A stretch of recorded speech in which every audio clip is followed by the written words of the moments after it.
अस्सलामुअलैकुम। आज जो टॉपिक हम लोगों ने पढ़ना है वो है एक्लेज़िया। एक्लेज़िया जो है ये भी एक एसोफेजियल डिसऑर्डर है।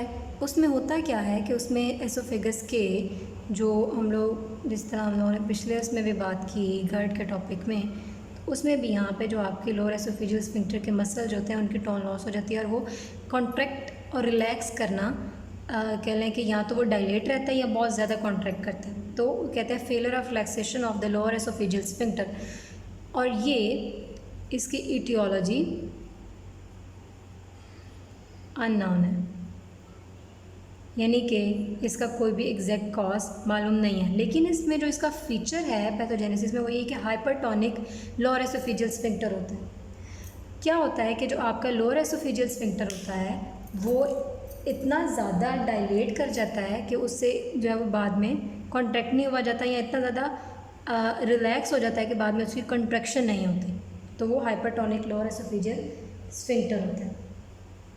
और इसमें जब रिलैक्सेशन नहीं होती तो इस मीन के ये क्लोज ही रहता है, रिलैक्स नहीं करता, तो फिर आपका जो एसोफेगस का ये पोर्शन होता है यहाँ पे फूड के कंटेंट जो है वो इकट्ठे होना शुरू हो जाते हैं और उस वजह से हम इसको क्या कह देते हैं, एक्लेज़िया, कि फूड यहाँ पे इकट्ठी रहती है। यही वजह है कि इसकी ये जो शेप होती है हम लोगों को एक्सरे पे इस तरह की शेप मिलती है जिसको रैट टेल अपीयरेंस हम बोलते हैं। ये हम इन्वेस्टिगेशंस में पढ़ेंगे, ये इसका हाल मार्क होता है डायग्नोसिस का।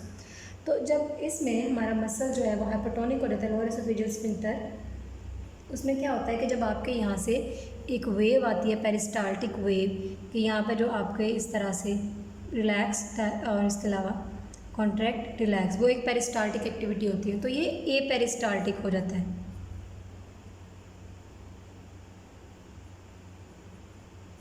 और इसकी जो कॉन्ट्रैक्सेशन और रिलैक्सेशन की पावर जो होती है वो ख़त्म हो जाती है, फेलियर हो जाता है इसमें। इसकी वजह से क्या होता है कि ये जो डिज़ीज़ है ये लोअर एसोफेजियल स्फिंक्टर को डायलेट कर देती है और वो लेस पावरफुल हो जाता है।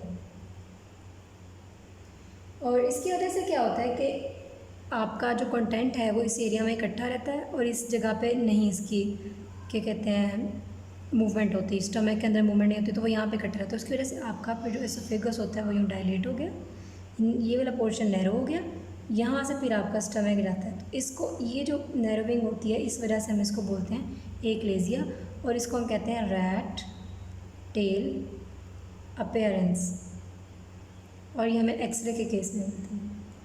ठीक, तो हाइपरटोनिक लोअर एसोफेजियल स्फिंक्टर वो इतना कॉन्ट्रैक्ट कर जाता है कि वो रिलैक्स नहीं कर पाता, उसकी वजह से एक्लेज़िया डेवलप होता है। अब अगर हम इसके क्लिनिकल फीचर्स की बात करें कि इसमें क्या हो सकता है या किस तरह के सिम्टम्स आ सकते हैं, तो इसमें सबसे मेन चीज़ जो आएगी हमारे पास डिस्फेजिया, क्योंकि जब यहाँ खुराक इकट्ठी होती रहेगी तो वो पीछे को जो है ना बाहर आ सकती है ना अंदर रह रही है, तो यहाँ पाइलअप होती रहेगी इस एरिया में। तो सबसे पहले आ गया डिस्फेजिया, डिफ़िकल्टी इन स्वॉलोइंग हो जाएगी जो हमारा सबसे पहला टॉपिक। उसके बाद रीगर्जिटेशन, रीगर्जिटेशन के जब बहुत ज़्यादा पाइलअप हो गया तो फिर यहाँ से वो वोमिट की फॉर्म में आ सकता है या कंटेंट जो है वो आपके थ्रोट तक जा सकते हैं, तो रीगर्जिटेशन।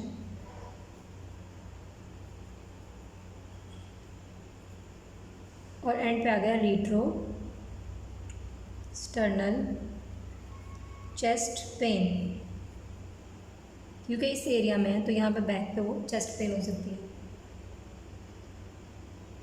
और वो कभी कभार स्वेयर हो सकती है अगर तो इसमें एसोफेगस का ये स्पैज़म हो जाता है, ये इस एरिया में जब इतने ज़्यादा नॉर्मल अगर आपका उसका डायमीटर इतना है और वो इस तरह पे चला गया है, ऐसे हो गया, तो उसकी वजह से वो एक स्पैज़म होता है, एक कंट्रैक्शन होती है और उस कंट्रैक्शन की वजह से एक स्वेयर पेन डेवलप होती है, उसको हम कहते हैं रेट्रोस्टर्नल चेस्ट पेन। फिर फूड की रिगर्जिटेशन होती है, इनके फूड कंटेंट जो है वो डायलेट हो जाती है एसोफेगस और वो दोबारा से मोस्टली जब रात के वक्त सो रहे होते हैं तो वो आपके वापस आना शुरू हो जाता है गले में। डिस्फेजिया अगर तो बहुत ज़्यादा है तो आपसे खाया ही नहीं जाएगा, ठीक है, डिफ़िकल्टी होगी स्वॉलिंग में, ठीक है, फूड जो है वो स्टक हो जाती है और फिर उसको आपको ड्रिंकिंग के ज़रिए यानी कि पानी पी के कोई भी लिक्विड चीज़ जो है उससे आपको आगे मूव करना पड़ता है। तो ये थे इसके क्लिनिकल फीचर्स। इन्वेस्टिगेशंस की अगर हम बात करें तो इन्वेस्टिगेशन में हमारे पास सबसे पहले आता है एक्सरे। तो एक्सरे के फीचर पे हमें रैट टेल अपीयरेंस मिलती है।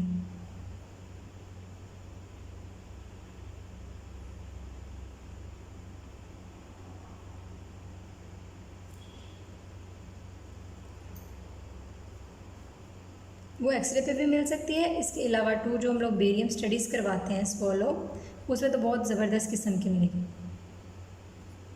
वीडियो के एंड पे आप एक पिक्चर देखेंगे, उसमें रैट टेल अपीयरेंस दिखाई होगी, वो लाजमी देखिएगा। इस पे भी हम लोगों को जो है वो रैट टेल मिलेगा। इसके अलावा हम जो करवा सकते हैं वो एसोफेगोस्कोपी है।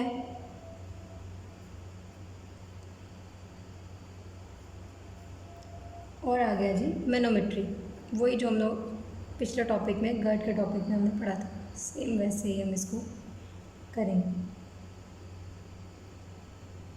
एसोफेगोस्कोपी से ये होता है कि हमें उसका जो है मसल्स का स्ट्रक्चर भी पता लग जाता है। फिर इसके अलावा अगर कोई इंटरनल कोई चीज़ ऑब्स्ट्रक्ट कर रही है तो उसका भी हमें पता लग सकता है।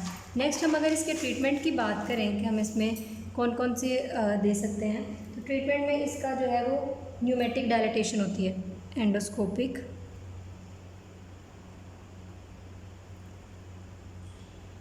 यानी कि बलून डायलिटेशन।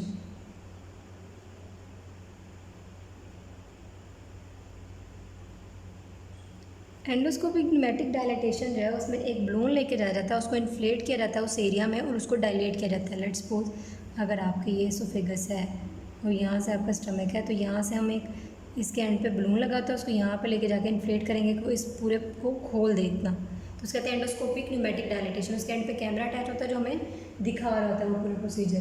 तो लोअर एसोफेजियल स्फिंक्टर जो है वो डायलेट किया जाता है फोर्सेबली विद न्यूमेटिक बैग, ठीक है, उसको हम कहते हैं न्यूमेटिक, उसमें एयर होती है बैग। और उसके अलावा उसको हम जो है लेकिन क्या होता है कि जब हम बहुत ज़्यादा इसको डायलेट करते हैं, ये सिर्फ कुछ देर के लिए ये प्रोसीजर हेल्पफुल होता है, कुछ डेज़ के लिए कह लें, दोबारा से ये क्लोज होता है, तो इसकी वजह से वो फिर मसल फेल हो जाते हैं अगर हम बार बार ये परफॉर्म करवाते हैं। फिर बोtulinum टॉक्सिन का इंजेक्शन लगाया जाता है ताकि उसके मसल जो है उसको उसकी जो कॉन्ट्रैक्टिलिटी है उसको क्या कहते हैं इम्प्रूव कर सकें। तो इसको क्या करना होता है कि इसमें जो है वो बोtulinum टॉक्सिन का इंजेक्शन जो है लोअर एसोफेजियल स्फिंक्टर में दिया जाता है, ठीक है। और उससे क्या होता है कि उसकी जो स्फिंक्टर का प्रेशर होता है ना वो रिड्यूस हो जाता है, ठीक है। वो ग्रेटर देन 50% 6 to 9 मंथ में जो है वो रिलैप्स यानी कि दोबारा से डेवलप हो सकता है। यानी ये इंजेक्शन से 6 से 9 माह तक फ़ायदा होता है, लेकिन वो दोबारा डेवलप हो सकती है डिजीज़, ठीक है।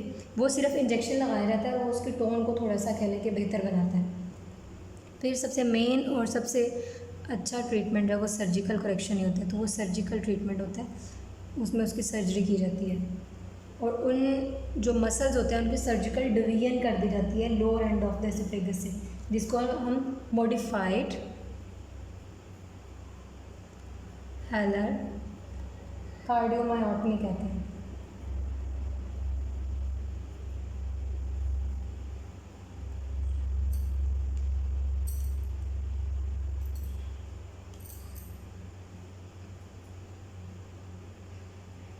और इसकी वजह से अगर एक कॉम्प्लिकेशन डेवलप होती है उसको हम रिफ्लक्स एसोफेजाइटिस ही कहते हैं। तो वो हम लोगों को ये है कि अब कोई भी हम ट्रीटमेंट परफॉर्म करवाते हैं तो उसका कुछ ना कुछ ड्रॉबैक तो होते हैं। तो सर्जिकल ट्रीटमेंट में हम लोग क्या करते हैं कि मसल्स की डिवीजन कर दी जाती है लोअर एसोफेजियल के, और उसको उस प्रोसेस का नाम होता है मॉडिफाइड हेलर कार्डियोमायोटमी। तो ये था हमारा आज का टॉपिक, जिसमें हम लोगों ने एक्लेजिया के बारे में पढ़ा, जिसमें नर्विंग हो जाती है लोअर एसोफेजियल स्फिंक्टर की due to failure of the relaxation of the oesophageal sphincter. तो वो कंटेंट जो है वो एसोफेगस की डायलिटेशन भी कर सकते हैं।